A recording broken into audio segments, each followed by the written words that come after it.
Hello again, this is Professor Watts, and we're continuing on today. We'll talk about core principles of economics. Now, I want to frame this in terms of how economists think, and there's really only a couple main tenets or principles of economics that we need to address. And I label these the harsh truths. The foundational principle in all of economics is the fact of scarcity. This basically means that there's not enough of the good things in life, the things that we want and value, to go around. There's not enough of them to satisfy all possible uses that we might have for them. And if you reflect on this, you'll find that this applies to almost everything. I'll say 99.9% of the good things, the valuable things, the useful things out there in life. And also note that it's not just about material things. It's not just, I want more food, I want more steaks, for instance, or I want a bigger house. It affects those, of course, but it affects the non-material values. I want more friendship and love and kindness. Okay, so scarcity affects all things and it affects all people. It might hurt more if you're poor and you don't have enough food and you're starving, but the rich also have scarcity. They want more and better things. That's why we see them continually working and trying to accumulate and achieve things. And so scarcity is a fundamental kind of condition of humanity, and it's a starting point of all of economics. If there were no scarcity, there really would be no economics. As I like to say, we could all be sitting on the beach right now, enjoying ourselves and not having to learn further knowledge to help us in our lives or our business dealing. Okay, now I'll say scarcity affects almost all things that we value. There's a few exceptions, but we can really illustrate the prevalence of scarcity by thinking about the exceptions. For most people in most places, there's maybe two goods that are not scarce, and those would be fresh air and sunlight. And if you think about that, you don't need to decide how much air you're going to use. You don't need to store it up. You don't need to say, well, if I use more now, that leaves less for later. I'm in the state of Michigan right now. There's some nice summer breeze blowing through here, very clean air, and I don't have to think about using it. I've got more than I could possibly use surrounding me. That's not always the case, though. Here's a picture from China. China has some pretty chronic pollution problems, and you can see here that they're covering their faces with masks. There's actually places you can go in parts of China and you can buy fresh imported air from Canada. So in that case, because of their pollution, because of their rapid industrialization and growth, even fresh air for them has become scarce. So we see the prevalence of scarcity for basically everything good that we want and can use. Okay, now scarcity, the fact of scarcity implies some things, namely opportunity costs, or as we like to say in economics, trade-offs. And opportunity costs and trade-offs really are terms that address the same phenomenon, and that is to have more of one thing that's scarce, we have to give up something else. We call that an opportunity cost or a trade-off. And there's a lot of slogans or mottos we use in economics that address this core principle. This is really a foundational principle. You'll hear economists say, there's no such thing as a free lunch. There are other ways of kind of saying the same thing. There are no benefits without costs. You cannot have more of a good thing without giving up an alternative good thing. These statements all really addressing the same thing. They're addressing the implication of scarcity. We have to choose between alternatives, and we can't have them all. So hopefully that's obvious. And we start with the obvious, and we work our way logically in economics to things that maybe aren't so obvious. It really does begin with this foundational principle that is readily apparent to us from our own experience. Now, here's our textbook author, Thomas Sowell. He really addresses this principle brilliantly in the book, Basic Economics. I love this book because he makes these foundational principles so clear, and he reiterates them again and again, and they really tend to stick with you. You'll note this saying in the book. He says again and again, he talks about scarce resources with alternative uses. What Sowell is getting at here is everything is scarce, whether we're talking about physical resources, whether I have land, whether workers, raw materials, or my time, my energy. What should I spend it on in a way that minimizes the sacrifice of alternative uses, in a way that maximizes the value I can create? What we need in our economic system is some kind of mechanism that constantly forces us to think about those alternative uses and whether or not we're really creating value with the way we do use resources. People have been aware of scarcity since ancient times. Here's some ancient Hebrew wisdom from the scriptures that addresses the reality of scarcity of time. In the days of our years are 70, or if by reason of strength, it'd be 80 years. So we're talking 70 or 80 years. Yet is there strength, labor, and sorrow, for it is soon cut off, and we fly away. So all of us, no matter how wealthy we might be, are ultimately going to run out of time. Okay, so scarcity is a fundamental fact in economics. Now, there's really only one other fundamental fact that we need, and we can actually start doing economics, and that is rational self-interest. So we can kind of think about it in this way. Scarcity is the condition of the world. Rational self-interest is the condition of humanity. And it's also very simple, although it's often misunderstood, what exactly we mean by the rational self-interest principle. Very simple. We're not trying to say too much here. All we're trying to say is this: people are self-centered. Now, from a moral standpoint, we might indeed wind up saying that, oh, this implies some kind of selfishness, some kind of greed, and it's immoral. It doesn't have to be. We can go there. People act to achieve their own chosen ends, not someone else's chosen ends. And again, this could be immoral if acting to achieve my chosen ends works to the detriment of others. It could also be just neutral, and people respond to incentives. So I'm trying to achieve something specific for myself. I'm going to work towards things that accomplish that and try to avoid things that do not accomplish that. The more I'm rewarded according to my own values, the more I'll do a particular thing. The more I'm punished, the less I'll do another particular thing. Now, I want you to notice here, when we're talking about rational self-interest, we're not asking too much of this concept. We're not trying to say that people are perfectly wise and they make perfect calculations, what actions will yield what results. There's a lot of error. There's a lot of miscalculation. There's a lack of knowledge and prudence. That goes back to scarcity. Knowledge is a scarce thing. It goes back to errors of judgment. So we're not saying that people are perfectly wise and able to make calculations perfectly. We are saying that they're trying to accomplish their own ends, whatever those ends may be, whether noble or base. And people do generally learn. Now, we do have a lot of impairment and some genuine cases of insanity or cognitive disabilities. But generally speaking, people learn. They'll make steps towards taking the right kind of actions to accomplish the ends they're trying to desire, with a lot of fits and starts, with a lot of trial and error. Okay, so we have these fundamental economic principles of scarcity and self-interest. We're going to run with that here in a minute. We'll keep building on that to talk about what economics is and how we do economics. There's a few more things, though, I want to address, and this is really building on Thomas Sowell in terms of how do economists think that's maybe a little bit different than non-economists. And one really important thing is our emphasis on results versus intentions. In economics, we are strictly results-oriented. Does a policy or program or business work in doing its stated ends rather than just declaring what it wants to do? And we focus on actual results, not the declared intentions. Now, hopefully results line up with intentions if the intentions are good, but oftentimes they don't. Oftentimes intentions could be great, can sound great, but results could be drastically different. And if we judge people by intentions, well, of course, we're always going to have people declaring good intentions, at least in public. That's that self-interest principle playing out, and maybe kind of in a deceitful manner. So we really are careful to judge by results and not just declared intentions, and actually we develop a little bit of a skepticism or cynicism about the intentions. And again, that kind of gets back to self-interest. And so let me give a couple examples here. I feel your pain. Let's make America great again. And did you want kelp fries with that?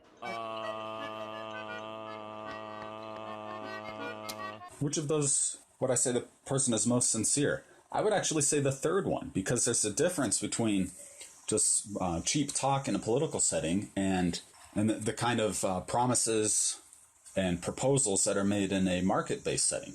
Politicians can say almost anything to anyone without much accountability, but if a business makes you an offer or makes you a promise that it then cannot fulfill, well, you have the freedom to stop shopping there. They face a lot of competition and they'll lose money. And so they really have to put their money where their mouth is. So there's an incentive structure there which will generate results that match the intentions in the one case, but that we'll find is lacking in the other case. That gets to the heart of what economics does. It kind of looks at the incentive system under which people operate and says, do they really have to fulfill their promises? Will they deliver or not? And this class is going to be the study of the market economy, the market process. So that's that third example there. And we'll find that the competitive nature of the market does give us strong incentives to have to not only deliver on our promises, but to continually improve what we offer and how productive we are, all in the service of our fellow man. So we're already actually doing a little bit of economics, and I'm eager to get going and dive deeper and deeper into this, but let's just wrap up this lecture today with some more just general insights on how economists think and how economic thinking is a little different from non-economic thinking. A final point that I want to lay emphasis on is this idea of thinking about the unintended consequences of actions. This great French economist, Frederick Bastiat, he's had a famous quote where he said, "The only difference between a good economist and a bad economist is that the bad economist confines himself to the visible effect, and the good economist takes into account both the effect that can be seen and those effects that must be foreseen." So when it comes to analyzing government policies or business decisions or individual decisions, a good economist will try to think about effects that result not only from what I want to do and what I try to do, but from the interaction of others and the reaction of others based on what the actions that I take. So let me give you an example here. One example of an unintended consequence that is exactly the opposite of the intention comes from the Endangered Species Act. The intention of that act is to enable endangered species to flourish. One consequence in many cases is to cause the endangered species to be killed off more quickly than otherwise. If you're a landowner and you find an endangered species on your property, you know that the Environmental Protection Agency will, as a result of that finding, impose restrictions on your land. One consequence of those restrictions is it reduces the value of your land, what you can do with it, the price you can sell it for. So what a lot of landowners do when they find what they think to be endangered species on their property is they kill the species and they shut up about it. It's called shoot, shovel, and shut up. Kill the species, shovel to bury it, and say nothing about it. Now, clearly that's not the goal of the Endangered Species Act. The take-home lesson from this is that you judge a policy not by its stated goals. It's easy to state good goals. You judge a policy by the incentives that that policy will likely give to the people that it affects. And it's a very important one. So we'll come back around to our core concept here, harsh truths of scarcity and rational self-interest. And now we're really ready to define what economics is and what economists do. And we could say this: economics is a study of how rational, self-interested people cope with the harsh truth of scarcity. That's a very simple definition. Here's a little bit more formal one, but you'll notice still fairly simple. Alfred Marshall, who was a great late classical economist in the late early 1900s, and his definition was economics is a study of mankind in the ordinary business of life. It examines that part of individual and social action which is most closely connected with the attainment and with the use of material requisites of well-being. And I might add to Marshall's definitions that it isn't strictly about material well-being, although we do tend to focus on markets and commodities and purchases and that kind of thing. But economics really is generally about making decisions in the face of scarcity in the pursuit of our goals. And that's not just about material wants and material values. It could involve spiritual values, love, friendship, affection, that kind of thing. Okay, so we could summarize and say economics is the study of human action in the face of scarcity and uncertainty. Now, how might we respond to scarcity? Well, there's basically two different categories of response here. First one would be violence and theft. You just take goods from others. You might call this the Viking model. You find a community of people who have been productive and have acquired goods, and you go kill them and take their stuff. I call that the take model. The other one I call the make model, where you produce goods in exchange with others and try to build wealth in that manner. And by the way, within pure economics, we can't use economics to analyze taking, crime and violence and that sort of thing. Pure economics itself is value free. We don't, from within economics, we can't say that that's immoral. Now, it doesn't mean we won't say it's immoral. We certainly will apply the ethical values that we derive from natural law, from reason, from religion, so on and so forth, and use those ethics and those morals to condemn certain actions and commend others. But from within pure economics, we can't make those kind of value judgments.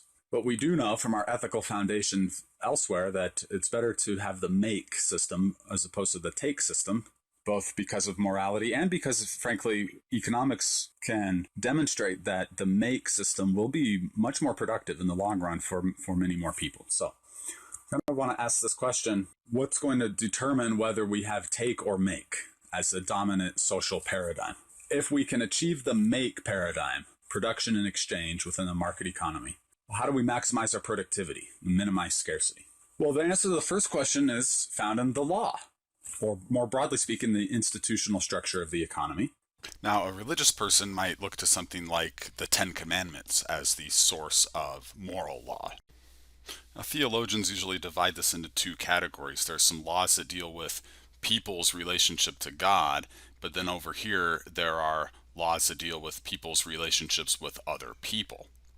And what do we need here to have a successful economy? Well, I'll lay the strongest emphasis on number 7 here. You shall not steal.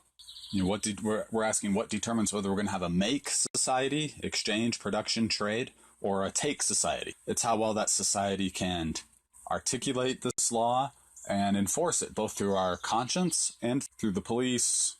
Mostly, I would suggest it mostly begins at home with parenting and the inculcation of morals in the youth. But that's really the most important one, and kind of a corollary, you shall not kill. We could say that's a property rights issue as well, because the right to property begins in your own person. So right here, we establish what I like to call the deal, don't steal paradigm. That is where the law and institutions comes into play as the underlying basis of a market economy, a make economy, production and exchange and trade and that sort of thing. Okay, and then the second question I asked, if we achieve that make paradigm rather than the take one, what features of an economy maximize productivity so that we can have more of everything, we can have abundance, we can have prosperity, and minimize scarcity? We can never overcome scarcity, but we can at least minimize it and maybe live a better life, a better standard of living. The answer to that's going to be found in the market process. And we'll be talking a lot about this, and we'll be spelling out the elements of this over the whole course, really. And we'll be kind of focusing in on some things that are extremely relevant when you're in the business world, and what elements of the market process that it's really useful to know about and to expect, so you can use economic thinking to adjust your own behavior and be the most productive you can be. But right now I'll just give us a quick overview, and we'll be building this up in later lessons.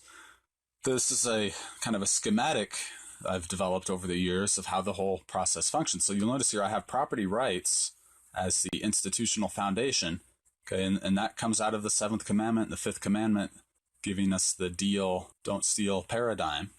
And if we have to deal and trade, and we can't just steal, well, we have trade, we have markets for everything. And then we have entrepreneurs, people who are in business trying to make money, looking for good deals, and they have to look at the prices that emerge from markets and trade, and then they can use those prices and basic accounting. The essence of entrepreneurship is to look at prices that emerge from trade and do profit and loss accounting. Now, the entrepreneur's job kind of ends here, but what we'll realize when we think about the whole economy operating on this basis is that profit gives important feedback to businesses that are successful in producing value for their consumers and serving other people well, and losses give negative feedback. And so when we have a feedback mechanism in place where profitable companies grow and they're able to hire more people and acquire resources, and loss-making companies, they fail, they kind of die off.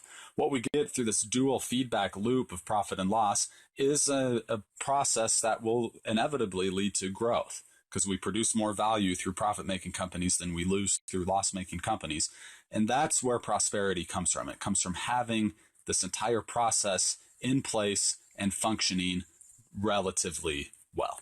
So now let's summarize. We have markets, prices, and good institutions. So we're in a deal, don't steal, make versus take paradigm. We are going to be able to have a well-functioning economy where people can work together through specialization and trade to maximize the production of goods, minimize the pain of scarcity, and to have a flourishing economy.